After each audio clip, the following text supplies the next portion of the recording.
Famous story channel में आपका स्वागत है। आइए आज हम आपको सुनाते हैं भारत की प्रसिद्ध लेखिका शिवानी की कहानी लाल हवेली। ताहिरा ने पास के बर्थ पर सोए अपने पति को देखा और एक लंबी सांस खींचकर करवट बदल ली। कंबल से ढकी रहमान अली की ऊंची तोंद गाड़ी के झगोलों से रह रहकर कांप रही थी। अभी 3 घंटे और थे। ताहिरा ने अपनी नाजुक कलाई में बंधी हीरे की जगमगाती घड़ी को कोसा। कमबख्त कितनी देर में घंटी बजा रही थी। रात भर एक आंख भी नहीं लगी थी उसकी। पास के बर्थ में उसका पति और नीचे के बर्थ में उसकी बेटी सलमा दोनों नींद में बेखबर बेहोश पड़े थे। ताहिरा घबरा कर बैठ गई। क्यों आ गई थी वो पति के कहने में? 100 बहाने बना सकती थी। जो घाव समय और विस्मृत ने पूरा कर दिया था उसी पर उसने स्वयं ही नश्तर रख दिया। अब भुगतने के सिवा और चारा ही क्या था। स्टेशन आ ही गया था। ताहिरा ने काला रेशमी बुर्का खींच लिया। दामी सूटकेस, नए बिस्तर बंद, एयरबैग, चांदी की सुराही उतरवाकर रहमान अली ने हाथ पकड़कर ताहिरा को ऐसे संभलकर अंदाज से उतारा जैसे वो कांच की गुड़िया हो। तनिक सा धक्का लगने पर टूटकर बिखर जाएगी। सलमा पहले ही कूदकर उतर चुकी थी। दूर से भागते हांफते हाथ में काली टोपी पकड़े एक नाटे से आदमी ने लपक कर रहमान अली को गले से लगाया और गोद में लेकर हवा में उठा लिया। उन दोनों की आंखों से आंसू बह रहे थे। तो यही मामू बिकते हैं, ताहिरा ने मन ही मन सोचा था। और थे वे बिकते ही भर के। बिटिया को देखकर मामू ने झट गले से लगा लिया। बिल्कुल इस्मत है रहमान, वे सलमा का माथा चूम चूम कर कहे जा रहे थे। वही चेहरा मोहरा, वही नैन नक्श। इस्मत नहीं रही तो खुदा ने दूसरी इस्मत भेज दी। ताहिरा पत्थर की सी मूरत बनी चुप खड़ी थी। उसके दिल पर जो दहकते अंगारे दहक रहे थे उन्हें कौन देख सकता था। वही स्टेशन, वही कनेर का पेड़। 15 साल में छोटे से स्टेशन को भी क्या कोई नहीं बदल सका। चलो बेटी, मामू बोले। बाहर कार खड़ी है। जिला तो छोटा है पर अल्ताफ की पहली पोस्टिंग यही हुई। इंशाअल्लाह अब कोई बड़ा शहर मिलेगा। मामू के इकलौते बेटे अल्ताफ की शादी में रहमान अली पाकिस्तान से आया था। अल्ताफ को पुलिस कप्तान बनकर भी क्या इसी शहर में आना था। ताहिरा फिर मन ही मन कुढ़ी। घर पहुंचे तो बूढ़ी नानी खुशी से पागल सी हो गई। बार बार रहमान अली को गले लगाकर चूमती थी और सलमा को देखकर ताहिरा को देखना भूल गई। या अल्लाह, यह क्या तेरी कुदरत, इस्मत को फिर ही भेज दिया। दोनों बहुएं भी बोल उठी। सच अम्मी जान, बिल्कुल इस्मत आपा है, पर बहू का मुंह भी तो देखिए। लीजिए, ये रही अशरफी। और झट अशरफी थमाकर ननिया सास ने ताहिरा का बुर्का उतार दिया। अल्लाह, चांद का टुकड़ा है। नन्ही नजमा देखो, सोने का दिया जला धरा है। ताहिरा ने लज्जा से सिर झुका लिया। 15 साल में वो पहली बार ससुराल आई थी। बड़ी मुश्किल से वीजा मिला था। 3 दिन रहकर फिर पाकिस्तान चली जाएगी। पर कैसे कटेंगे 3 दिन। चलो बहू, ऊपर के कमरे में चलकर आराम करो, मैं चाय भिजवाती हूँ, कहकर नन्ही मामी उसे ऊपर पहुंचाई। रहमान नीचे ही बैठकर मामू से बातों में लग गया और सलमा को तो बड़ी अम्मी ने गोद में ही खींच लिया। बार बार उसके माथे पर हाथ फेरती और हिचकियां बंध जाती। मेरी इस्मत, मेरी बच्ची। ताहिरा ने एकांत कमरे में आकर बुर्का फेंक दिया। बंद खिड़की को खोला तो कलेजा धक हो गया। सामने लाल हवेली खड़ी थी। चटपट खिड़की बंद कर तख्त पर गिरती पड़ती बैठ गई। खुदाया, तू मुझे क्यों सता रहा है? वो मुंह ढांप कर सिसक उठी। पर क्यों दोष दे वो किसी को। वो तो जान गई थी कि हिंदुस्तान के जिस शहर में उसे जाना है वहां का एक एक कंकड़ उस पर पहाड़ सा टूट कर बरसेगा। उसके नेक पति को क्या पता, भोला रहमान अली जिसकी पवित्र आंखों में ताहिरा के प्रति प्रेम की गंगा छलकती, जिसने उसे पालतू हिरनी सा बनाकर अपनी बेड़ियों से बांध लिया था, उस रहमान अली से क्या कहती। पाकिस्तान के बंटवारे में कितने पिसे, उसी में से एक थी ताहिरा। तब थी वो 16 वर्ष की कनक छड़ी से सुंदरी सुधा। सुधा अपने मामा के साथ मेरी बहन के ब्याह में मुल्तान आई। दंगे की ज्वाला ने उसे फूंक दिया। मुस्लिम गुंडों की भीड़ जब भूखे कुत्तों की भांति उसे बोटी से चिचोड़ने को थी, तभी आ गया फरिश्ता बनकर रहमान अली। नहीं, वे नहीं छोड़ेंगे। हिंदुओं ने उनकी बहु बेटियों को छोड़ दिया था क्या?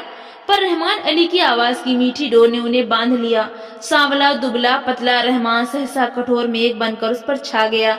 सुधा बच गई पर ताहिरा बनकर रहमान की जवान बीवी को भी दिल्ली में ऐसे ही पीस दिया था। वो जान बचाकर भाग आया था, बुझा और घायल दिल लेकर। सुधा ने बहुत सोचा समझा और रहमान ने भी दलीलें की, पर पशेमान हो गया।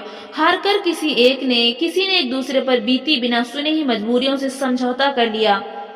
ताहिरा उदास होती तो रहमान अली आसमान से तारे तोड़ लाता, वो हंसती तो वो कुर्बान हो जाता। 1 साल बाद बेटी पैदा हुई तो रहा सहा मैल भी धुलकर रह गया। अब ताहिरा उसकी बेटी की माँ थी, उसकी किस्मत का बुलंद सितारा। पहले कराची में छोटी सी बजाजी की दुकान थी, अब वो सबसे बड़े डिपार्टमेंटल स्टोर का मालिक था। 10-10 सुंदरी एंग्लो इंडियन छोकरियां उसके इशारों पर नाचती, धड़ाधड़ अमेरिकी नायलॉन और डेकोरॉन बेचती। दुबला पतला रहमान हवा भरे रबर के खिलौने सा फूलने लगा। तोंद बढ़ गई, गर्दन ऐंठकर शानदार आकार से ऊंची उठ गई, सीना तन गया। आवाज में खुद बखुद एक अमेरिकी डॉल आ गया। पर नीलम पुखरा से जड़ी हीरे से चमकती दमकती ताहिरा, शीशम के हाथी दांत जड़े छपर खट पर अभी बेचैन करवटें ही बदलती। मार्च की जाड़े से दामन छुड़वाती, हल्की गर्मी की उमस ले पाकिस्तानी दोपहरिया में पानी से निकली मछली सी तड़फड़ा उठती। मस्ती भरे होली के दिन जो अब उसकी पाकिस्तानी जिंदगी में कभी नहीं आएंगे। गुलाबी मलमल की वो चुनरी उसे अभी भी याद है। अम्मा ने हल्का सा गोटा टांग दिया था, हाथ में मोटी सी पुस्तक लिए उसका तरुण पति कुछ पढ़ रहा था। घुंघराली लटों का गुच्छा चौड़े माथे पर झुक गया था। हाथ की अधजली सिगरेट हाथ में बुझ गई थी। गुलाबी चुनरी के गोटे की चमक देखते ही उसने और भी सिर झुका दिया था। चुलबुली सुंदरी बालिका नववधू से झेप झेप कर रह जाता था बेचारा। पीछे से चुपचाप आकर सुधा ने दोनों गालों पर अबीर मल दिया था और झट चौके में घुसकर अम्मा के साथ गुजिया बनाने में जुट गई थी। वहीं से सास की नजर बचाकर भोली चितवन से पति की ओर देख चट से छोटी सी गुलाबी जीभ निकालकर चिढ़ा भी दिया था उसने। जब वो मुल्तान जाने को हुए तो कितना कहा था उन्होंने, सुधा मुल्तान मत जाओ, पर वो क्या जानती थी कि दुर्भाग्य का मेघ उस पर मंडरा रहा है। स्टेशन पर छोड़ने आए थे, इसी स्टेशन पर यही कनेर का पेड़ था, यही जंगला। मामा जी के साथ गठरी से बनी सुधा को घूंघट उठाने का अवकाश नहीं मिला। गाड़ी चली तो साहस कर उसने घूंघट जरा सा खिसकाकर अंतिम बार उन्हें देखा था। वही अमृत की अंतिम घूंट थी।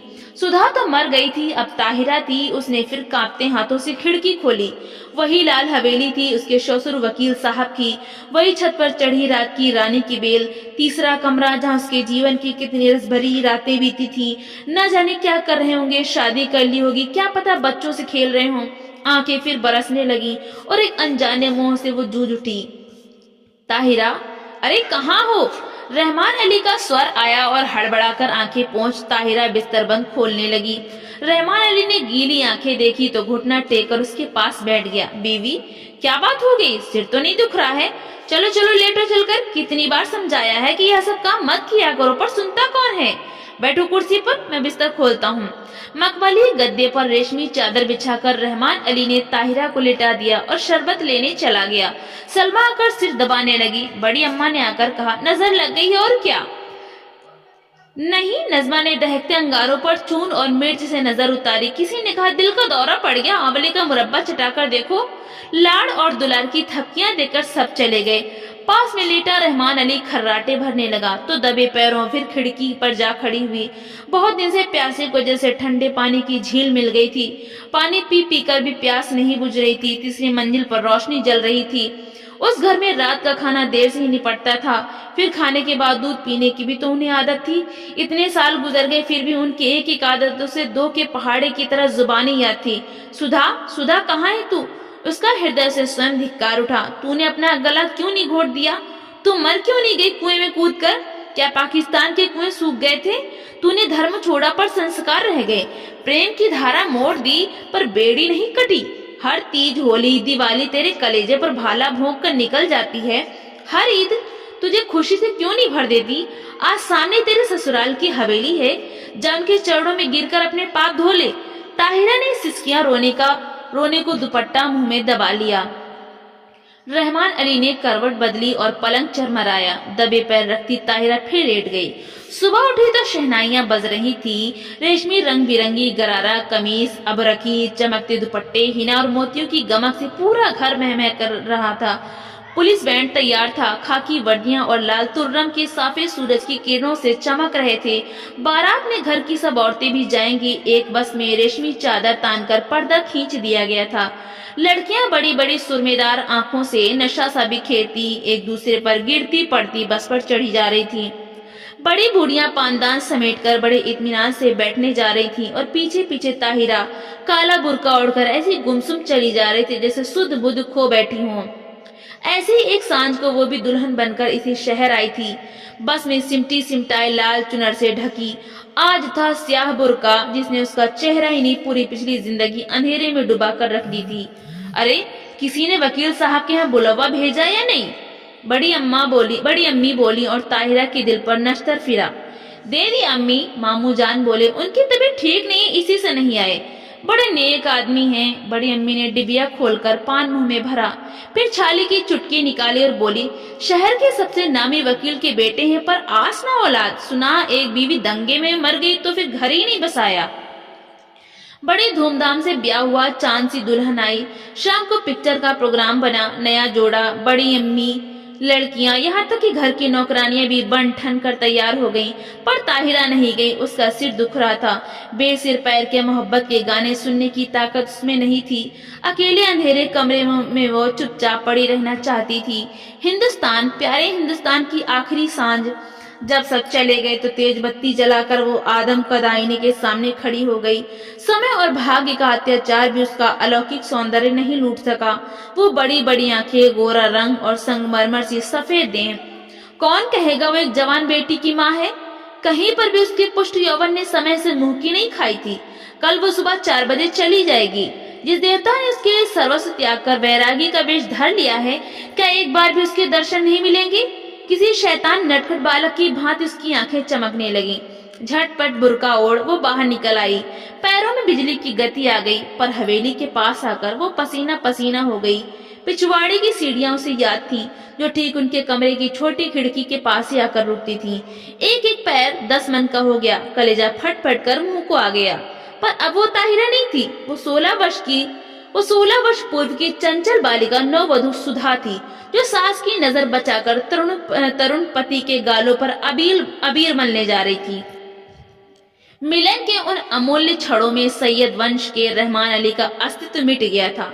आखिरी सीढ़ी आई। सांस रोककर आंखें मूंद वो मनाने लगी, हे बिल्वेश्वर महादेव, तुम्हारे चरणों में यह हीरे की अंगूठी चढ़ाऊंगी।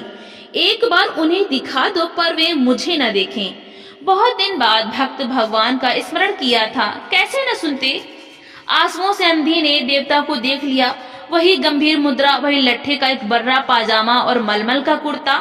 मेज पर अभागिन सुधा की तस्वीर थी, जो गौने पर बड़े भैया ने खींची थी। जी भरकर देख पगली और भाग जा, भाग ताहिरा भाग। उसके कानों में जैसे स्वयं भोलानाथ गरजे।